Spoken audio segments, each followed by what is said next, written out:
اعوذ باللہ من الشیطان الرجیم بسم اللہ الرحمن الرحیم الحمد للہ رب العالمین الرحمن الرحیم والصلاة والسلام علی سید الانبیاء والمرسلین امام المتقین خاتم النبیین سیدنا و مولانا محمد وعلی آلہ و اصحابہ اجمعین۔ روحانی سفر کی جو اگلی منزل ہے وہ ہے فرار، اور کس طرف سے فرار اور کس کی طرف فرار، اس کا بڑا واضح حکم ہمیں قرآن مجید میں مل جاتا ہے۔ سورہ الذاریات میں اللہ تبارک و تعالیٰ کا ارشاد ہے کہ فرار کرو اللہ کی طرف، یعنی بنیادی طور پہ بندوں کو حکم یہ دیا جا رہا ہے کہ ہر چیز سے بھاگو اور اللہ کی پناہ میں آ جاؤ۔ اور جو ہم کہہ رہے ہیں ہر چیز سے بھاگو، تو بنیادی طور پہ ہم مخلوق کی بات کر رہے ہیں، ہر قسم کی تخلیق کی بات کر رہے ہیں، ہر اس چیز کی بات کر رہے ہیں جو ایک وقت تھا تب نہیں تھی، اور کس کی پناہ میں جانے کی بات کر رہے ہیں؟ اس ہستی کی پناہ میں جانے کی بات کر رہے ہیں جو ہمیشہ سے تھی اور ہمیشہ رہے گی۔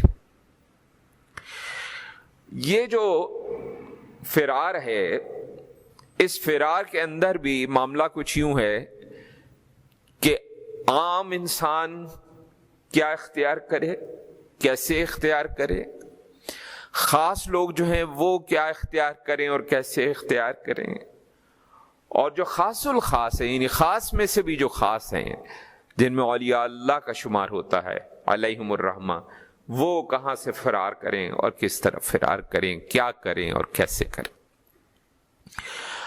جب ہم عوام کی بات آتی ہے تو سب سے پہلے تو یہ ہے کہ وہ جہالت سے علم کی طرف فرار کریں، اور یقین اور محنت کے ساتھ،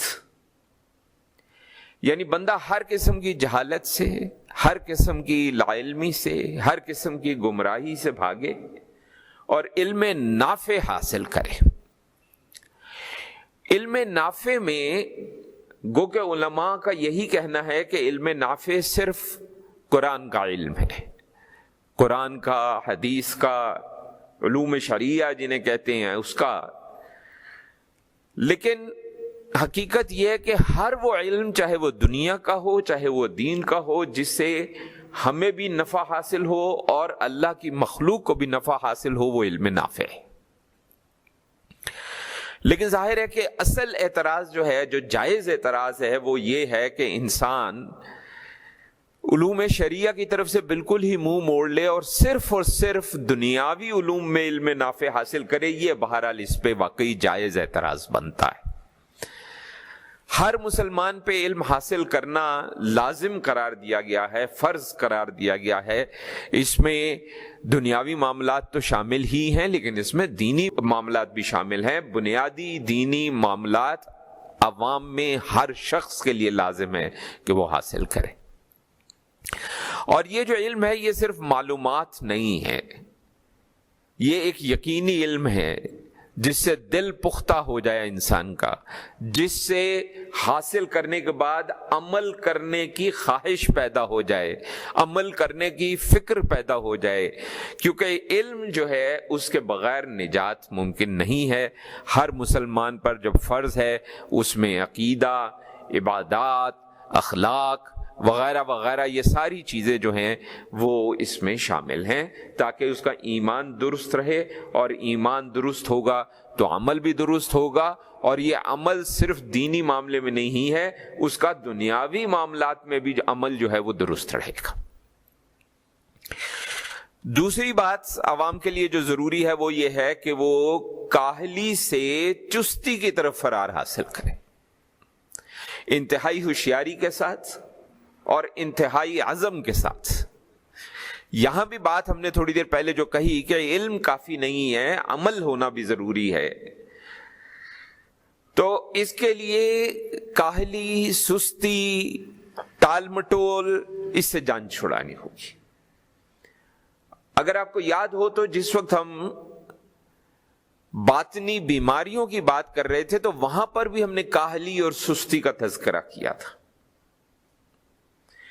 کاہلی اور سستی شیطان کا ہتھیار ہے، اور انسان کو نہ صرف اللہ سے دور کرتا ہے یہ معاملہ، بلکہ انسان کو اللہ کی مخلوق سے بھی دور کرتا ہے یہ معاملہ۔ تو بندے کو چاہیے عبادات، اخلاقیات، معاملات، معاشرت، کیونکہ اس دنیا میں رہنا ہے تو دنیا کے معاملات کو بھی سنبھالنا ہے، ان سب میں پوری طرح وہ متحرک رہے اور انتہائی چستی کے ساتھ متحرک رہے۔ اس کے لیے جو ہم نے کہا کہ ہوشیاری چاہیے، تو ہوشیاری سے مراد کیا ہے؟ ہوشیاری سے مراد یہ ہے کہ انسان اپنا وقت ضائع نہ کرے، اور آج کل تو وقت بہت ضائع ہو رہا ہے۔ موبائل کا شکریہ کہ بچہ ہم یونیورسٹی میں کلاس پڑھاتے ہیں، یقین جانیے 5-6 منٹ سے زیادہ موبائل کے بغیر بیٹھنا نظر آتا ہے کہ ہمارے بچوں کے بس میں ہی نہیں، یہ حال ہو گیا۔ تو ہوشیاری کا مطلب کیا ہے؟ کہ وقت ضائع نہ ہو، اور پختہ عزم جو ہے وہ کیا ہے؟ کہ ہر حال میں عمل جاری رکھنے کا ارادہ ہو۔ اگر علم تو ہے اور عمل نہیں ہے تو یہ بالکل بیکار ہے۔ اور تیسری بات جو عوام کے لیے ضروری ہے وہ یہ ہے کہ تنگ دلی سے فرار حاصل کر کے فراخ دلی کی طرف چلے، اور انتہائی بھروسے کے ساتھ اور انتہائی امید کے ساتھ، کیونکہ جب بندہ علم حاصل کرتا ہے اور پھر اس پر مستقل مزاجی کے ساتھ عمل کرنے کی پوری خلوص کے ساتھ کوشش کرتا ہے تو اللہ اس کے دل میں اطمینان پیدا کر دیتا ہے، اور اللہ فراخی پیدا کر دیتا ہے اس کے دل کے اندر۔ دنیا کی جو پریشانیاں ہیں اور تنگی ہے اور مصیبتیں ہیں، اس سے وہ گھبراتا نہیں ہے۔ اچھا، یہ چیز ذہن میں رکھے، جب ہم کہتے ہیں گھبراتا نہیں ہے تو اس کا مطلب نہیں ہے کہ بالکل ہی گھبراتا نہیں ہے، انسان ہے، ایمان میں تھوڑی بہت کمزوری کبھی آ جاتی ہے۔ کئی بار بڑے بڑے مضبوط ایمان والے لوگ کسی کمزور لمحے کے اندر کسی کوتاہی کا شکار ہو جاتے ہیں، لیکن مقصد ہمارا کہنے کا یہاں پہ یہ ہے کہ اگر مصیبت آتی ہے اور اس پہ وہ گھبراتا بھی ہے تو اللہ کا فضل اس پر ہو جاتا ہے، یا وہ مصیبت دور ہو جاتی ہے، یا اس کا دل جو ہے اس گھبراہٹ سے اللہ نکال دیتا ہے۔ لیکن یہ اسی وقت ہو سکتا ہے جب کامل بھروسہ ہو اللہ کی ذات پر۔ اگر بھروسے کے معاملے میں ایمان میں کمزوری ہو تو پھر اس بات کی کوئی گارنٹی نہیں دی جا سکتی کہ گھبراہٹ ہوگی ہی نہیں، اور ہوگی تو فوراً دور ہو جائے گی۔ اچھا، اور اس کی وجہ بھی ہم نے عرض کر دی، وہ یہ ہے کہ اللہ پر بھروسہ انتہائی پختہ ہو، اس کی رحمت اور اس کی بخشش، اس پر مضبوط امید ہو، کیونکہ عوام یہ جانتی ہے، اب اس میں کمزوری ہو تو علیحدہ بات ہے، ورنہ یہ جانتی ہے کہ اللہ جو ہے وہ کبھی بھی اپنے بندے کو مشکل میں تنہا نہیں چھوڑتا۔ کوئی نہ کوئی راستہ، کوئی نہ کوئی حل، کسی نہ کسی طریقے سے کوئی نہ کوئی بات اللہ تعالیٰ سجھا ہی دیتا ہے۔ اللہ پہ کامل بھروسہ ہونا چاہیے، اور اس کے آگے ہمیں گڑ گڑاتے رہنا چاہیے۔ پھر جو خاص لوگ ہیں وہ بھی فرار حاصل کرتے ہیں۔ وہ یہ فرار کہاں سے حاصل کرتے ہیں؟ یہ وہ لوگ ہیں جو ظاہری عبادات اور اعمال اس کو باقاعدہ تو کرتے ہیں، لیکن باطن کی کیفیات اور حقیقی مقصد جو ہے اس پر نظر رکھتے ہیں۔ جیسے سب سے پہلے یہ خبر سے دیدار کی طرف فرار حاصل کرتے ہیں۔ انسان جب عوام کے درجے میں ہوتا ہے تو وہ علماء سے سن کر، بزرگوں سے سن کر، لوگوں سے سن کر، کتابیں پڑھ کر اللہ کو پہچانتا ہے. اس کو ہم علم الیقین کہتے ہیں. یہاں پر یہ جو درجہ ہم کہہ رہے ہیں خاص لوگوں کا، جب وہ اپنے ارد گرد نشانیاں دیکھتا ہے اور اپنے ارد گرد شواہد دیکھتا ہے تو وہ اس کو اللہ کے وجود پر اور اللہ کی صفات پر مکمل کامل یقین حاصل ہو جاتا ہے. پھر وہ یہاں سے اور آگے بڑھتا ہے. دل کی آنکھ سے وہ اللہ کی قدرت کو دیکھتا ہے، اللہ کی تدبیر کو دیکھتا ہے، اس کی عظمت کو دیکھتا ہے اور ان چیزوں کو براہ راست محسوس کرنے لگتا ہے. اسے ایسے محسوس ہونے لگتا ہے کہ جیسے اللہ کو دیکھ رہا ہے. یہ عین الیقین ہو جاتا ہے. یعنی اس کا ایمان جو ہے وہ مشاہدے کی منزل پہ پہنچ جاتا ہے، وہ وجدان کی منزل پر پہنچ جاتا ہے. دوسرا وہ فرار رسوم سے اصول کی طرف کرتے ہیں. ہم جانتے ہیں کہ ہم نے دنیا میں بھی اور عبادت کے معاملے میں بھی، اللہ سے رجوع کرنے کے معاملے میں بھی بے تحاشا رسوم ایجاد کر لی ہے. اور کچھ چیزیں ہم نے ایجاد نہیں کی ہیں، وہ ہیں. جیسے عبادت کی ایک ظاہری شکل ہے. ہم بات کرتے ہیں نماز کی تو اس کی ایک ظاہری شکل ہے، اس کے کچھ ارکان ہیں، اس کی کچھ شرائط ہیں، لیکن اس کی ایک باطنی حقیقت بھی ہے جس کا ثبوت قرآن سے ملتا ہے. جب قرآن کہتا ہے کہ بے شک نماز بے حیائی سے روکتی ہے.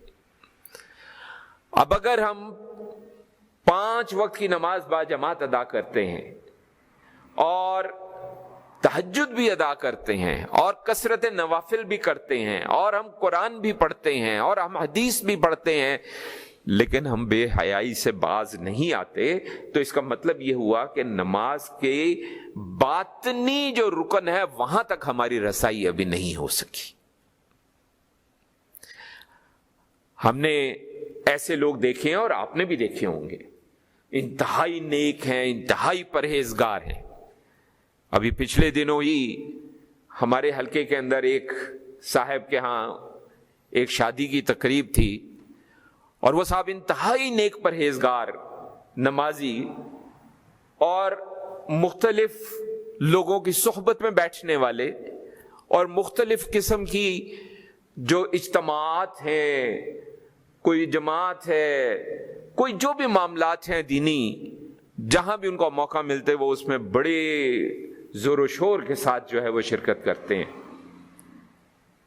اور اس شادی کی تقریب میں اللہ کا شکر ہم ادا کرتے ہیں کہ میں ناچیز وہاں نہیں گیا.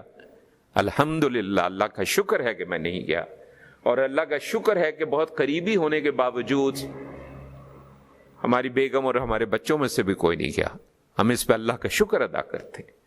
کوئی نیک پرہیزگار آدمی نے انتہائی گھٹیا قسم کے گانوں پہ جو رقص کیا کہ بیان سے باہر.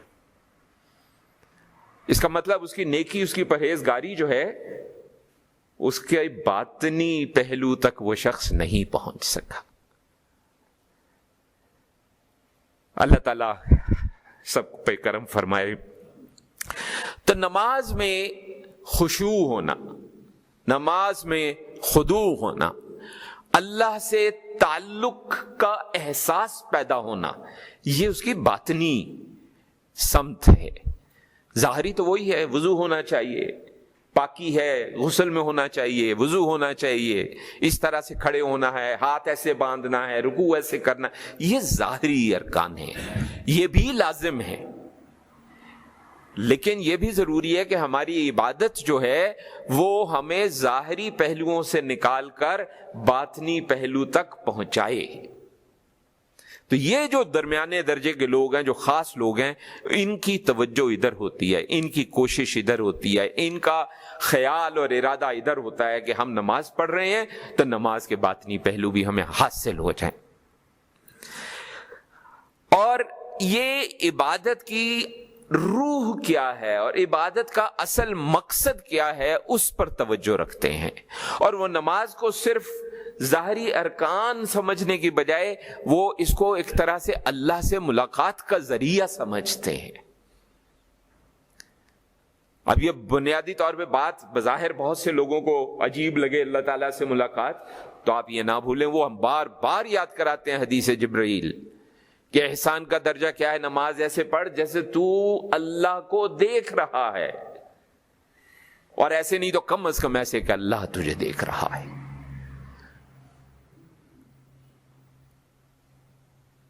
اب اس کے علاوہ ایک اور نقطہ جس پہ وہ توجہ کرتے ہیں وہ یہ ہے کہ جو دلچسپیاں ہیں ان سے وہ تجرید کی طرف یعنی بے تعلقی کی طرف فرار اختیار کرتے ہیں۔ اب انسان ظاہر ہے فطری طور پہ دنیاوی دلچسپیاں اس طرف مائل ہوتا ہے، اس کا دل کرتا ہے دنیاوی لذتوں میں، دلچسپیوں میں، مال ہے، شہرت ہے، منصب ہے، تعریف ہے۔ اب یہ تمام چیزیں دنیا میں ہیں، اس بات سے انکار نہیں کیا جا سکتا، لیکن یہ جو لوگ ہیں یہ ان چیزوں سے اپنے آپ کو علیحدہ کرنے کی کوشش کرتے ہیں، اور علیحدہ کر کے ان کا مقصد یہ ہوتا ہے کہ یہ دل کو تجرید کی طرف لے جائیں، علیحدگی کی طرف لے جائیں۔ ان کا مقصد ہم بار بار کہہ چکے ہیں کہ یہ نہیں ہوتا کہ دنیا چھوڑ دیں، ان کا مقصد یہ نہیں ہوتا کہ گھر بار چھوڑ کے جنگلوں میں نکل جائیں، ان کا مقصد یہ ہوتا ہے کہ ان کا دل اس دنیا میں غرق نہ ہو جائے۔ بار بار ہم ایک جملہ اتفاق ایسا ہے کہ کئی بار ہم کہہ چکے ہیں کہ دنیا جیب میں رکھنے کی چیز ہے، دل میں رکھنے کی چیز نہیں ہے۔ جیب میں رکھیں اس سے کسی کو کوئی انکار نہیں ہے، دل میں رکھیں تمام برائیوں کی جڑ ہے، اور وہ ان تمام چیزوں کو چھوڑتا ہے، اور وہ اس لیے چھوڑتا ہے کہ اس کا دل جو ہے وہ اللہ کے سوا ہر چیز سے بے نیاز ہو جائے۔ اور جب اللہ کے سوا ہر چیز سے بے نیاز ہو جاتا ہے تو یہ ہم نے غالباً 2 ہفتہ پہلے یا شاید اس سے پچھلی گفتگو میں یہ بات عرض کی تھی، اس کا مطلب کیا ہوتا ہے؟ اس کا مطلب ہوتا ہے کہ ہم دنیا میں جو کرتے ہیں وہ اللہ کی خوشنودی کے لیے کرتے ہیں۔ ہم کماتے ہیں اپنے گھر بار کو چلانے کے لیے، بیوی بچے کے لیے، اپنے بچوں کی تعلیم پہ خرچ کرتے ہیں اللہ کی خوشنودی کے لیے۔ اور پھر یہ خاص الخاص لوگ آ جاتے ہیں، ان میں اولیاء کا شمار بھی ہوتا ہے، مقربین کا شمار ہوتا ہے علیہم الرحمہ، یہ بھی جو ہے فرار حاصل کرنے کی کوشش کرتے ہیں۔ ایک تو حق کے سوا ہر چیز سے حق کی طرف فرار حاصل کرتے ہیں، یعنی ما سوا اللہ سے فرار حاصل کرتے ہیں اور اللہ کی طرف فرار کرتے ہیں، جیسا کہ قرآن کی آیت میں ہم نے بتایا کہ اللہ نے خود بھی حکم دیا ہے فرار حاصل کرو اللہ کی طرف۔ اس منزل پر بندہ جو ہے اس کی نظر اللہ کے سوا کسی چیز پر نہیں ہوتی۔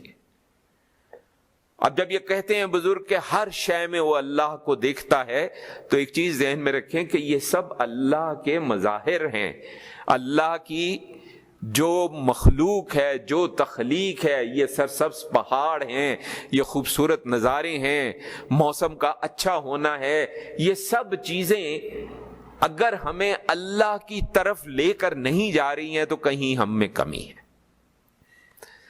تو ہر چیز میں اس کو اللہ دکھتا ہے۔ اللہ دکھنے کا مطلب، اب زبان، انسانی زبان کی کمزوری ہے، بہت سی کیفیات ایسی ہیں جو بیان نہیں کی جا سکتی ہیں الفاظ کے اندر، تو پھر ہم ایسے ہی الفاظ استعمال کرتے ہیں جیسے کہ نبی کریم صلی اللہ علیہ وسلم نے بھی کیے کہ تم اللہ کو دیکھ رہے ہو، ایسے نماز پڑھو۔ تو مخلوق کی طرف سے اس کی توجہ مکمل طور پہ ہٹ جاتی ہے، اور وہ ہر وقت اللہ کے ساتھ رہتا ہے، اس کا وجود، اس کا دل، اس کی توجہ ہر چیز سے کٹ کے رب کے ساتھ جا کر مل جاتی ہے۔ پھر وہ فرار حاصل کرتا ہے مشاہدے سے حق کے مشاہدے کی طرف۔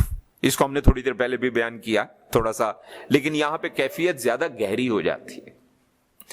وہ اپنا عمل، اپنی کوشش، اس کو بھی بھول جانے کی کوشش کرتا ہے، اپنی عبادت، اپنی محنت، اپنا مقام، اس کو بھی بھول جانے کی کوشش کرتا ہے، اور وہ کوشش کرتا ہے کہ مجھے سوائے اپنے محبوب حقیقی کے جمال اور کمال کے اور کچھ بھی نہ دکھے۔ اور اس کا جمال اور کمال پھر کیا ہے؟ مظاہر قدرت میں ہے۔ رات کو آسمان جہاں پہ آپ دیکھیں، اب تو خیر پولوشن بہت ہو گئی ہے، لیکن جہاں ابھی بھی آسمان صاف دکھتا ہے، آپ دیکھیں کیا عجیب دکھتا ہے۔ موسم جب اچھا ہوتا ہے اور آپ پہاڑوں میں ہیں اور ہرے بھرے پہاڑ ہیں، کیا زبردست انسان کی کیفیت ہوتی ہے۔ تو یہ جمال، یہ کمال، یہ اسی لیے ہے، وہ جو کہا جاتا ہے کہ عشق مجازی سے عشق حقیقت کا راستہ نکلتا، وہ یہ ہے، وہ نہیں ہے جو استغفر اللہ غیر شرعی بات کو سامنے رکھ کے پیش کیا جاتا ہے، وہ تو حرام ہے۔ یہ ہے عشق مجازی سے عشق حقیقی کا سفر۔ وہ سمجھتا ہے کہ یہ سارا سفر، یہ سب کچھ جو وہ کر رہا ہے، گو کہ وہ کر رہا ہے، وہ اس کو بھولنے کی کوشش اس لیے کرتا ہے کہ وہ اس کو یہ یقین کامل ہو جاتا ہے کہ وہ کر اس لیے رہا ہے کہ اللہ نے اس کو توفیق دی ہے، اللہ کا فضل ہوا ہے۔ اگر اللہ کا فضل نہ ہوتا، اللہ توفیق نہ دیتا، تو وہ بھی اس راستے پر نہ چلتا۔ پھر وہ خود حق کی طرف انتہائی درجہ، بندہ اپنی کوئی مرضی، کوئی اس کا عمل، کوئی اس کی ہستی، وہ اپنی ذات، اپنی صفات کو اللہ کی ذات اور صفات کے اندر فنا کر دیتا ہے، ختم کر دیتا ہے۔ نہ کوئی بھاگنے والا رہا اور نہ بھاگنے والا کوئی عمل رہا، صرف اور صرف مقصود حقیقی باقی رہ جاتا ہے، لا مقصود الا اللہ۔ اس مقام پر اس کی کیفیت ایسے ہو جاتی ہے جیسے وہ اللہ کے ساتھ واحد ہو گیا ہے۔ یہ کیفیت ہے، ذہن میں رکھیں۔ کچھ لوگ اس کو کیفیت سے ہٹ کر دوسرے معنوں میں لے جاتے ہیں، دوسرے معنوں میں حلول کفر ہے۔ یہ کیفیت ہے جو بزرگان دین نے الفاظ استعمال کیے، اصطلاحات استعمال کی، فنا فی اللہ، بقا باللہ، وہ راستہ یہاں سے شروع ہوتا ہے۔ یہ وہ جگہ ہے جہاں فنا فی اللہ ہے، اور پھر اس سے آگے چلتا ہے بقا باللہ ہے۔ فنا فی اللہ میں اس کی ہر چیز اللہ کی ذات و صفات میں فنا ہو جاتی ہیں۔ بقا باللہ میں یہ دنیا میں رہتا ہے، اللہ کے ساتھ جڑا رہتا ہے اور مخلوق کی بھی خدمت کرتا ہے۔ یہ جو فرار ہے، یہ ایک مسلسل سفر ہے، اور ایک یہ تدریجی سفر ہے، جیسے سیڑھیاں ہوتی ہیں، ایک وقت میں ایک سیڑھی، پھر دوسرا قدم، پھر تیسرا قدم، آہستہ آہستہ۔ یہ علم سے شروع ہوتا ہے، پھر عمل پر پہنچتا ہے، پھر معرفت اور محبت تک پہنچ جاتا ہے، اور پھر وہاں سے فنا اور بقا تک پہنچ جاتا ہے۔ ہر مسلمان کو چاہیے کہ اپنی استطاعت کے مطابق، اپنی کوشش کے مطابق اس راستے پہ چلنے کی کوشش کرے۔ دین ہم سے چاہتا ہے کہ ہم مسلمین کے درجے سے ترقی کریں، مؤمنین کے درجے میں داخل ہوں، پھر مؤمنین کے درجے سے ترقی کریں اور محسنین کے درجے میں داخل ہوں۔ ہمارا دین یہ ہم سے چاہتا ہے، اللہ کا کلام ہم سے یہ چاہتا ہے، اللہ کا حبیب صلی اللہ علیہ وسلم ہم سے یہ چاہتا ہے۔ اس لیے بہت ضروری ہے کہ ہم کوشش کم از کم کریں، نہ ہو سکے تو اللہ تبارک و تعالیٰ تو خلوص کو دیکھتا ہے، کوشش کو دیکھتا ہے۔ اگر نتیجہ حاصل نہ بھی ہو تو اس کی ذات ایسی غفور و رحیم ذات ہے کہ وہ پھر بھی انسان کو اپنے دامن میں لے لیتا ہے، اپنی پناہ میں لے لیتا ہے، اور اس کو ہر قسم کی تکلیف سے آزاد کر دیتا ہے۔ وہ جو قرآن میں کہا گیا کہ بے شک قلوب جو ہیں، جو دل ہیں، ان کا سکون اللہ کے ذکر میں ہے، وہ یہی کیفیات ہیں کہ ایک ایسا سکون حاصل ہوتا ہے کہ تکلیف بھی تکلیف نہیں رہتی۔ لیکن یہاں ایک چیز ذہن میں رکھیں، دکھ نہیں رہتا تو خوشی بھی خوشی نہیں رہتی۔ اللہ تعالی ہم سب کو اس راستے پہ چلنے کی توفیق عطا فرمائے، اور اس راستے پہ چلنے کے لیے رہنما ہمیں میسر فرمائے، کیونکہ بغیر رہنما کے اس راستے پہ بے تحاشا چور اچھکے بیٹھے ہوئے ہیں جو ہمارا ایمان لوٹ لینا چاہتے ہیں، جن کے سروں پہ شیطان کا ہاتھ ہے۔ اللہ تعالی ہمیں ان سے محفوظ فرمائے اور ایک سچے رہنما کا ہمیں راستہ دکھائے، آمین۔ وصلی اللہ علی خیر خلقہ سیدنا و مولانا محمد وعلی آلہ و اصحابہ اجمعین برحمتک یا ارحم الراحمین۔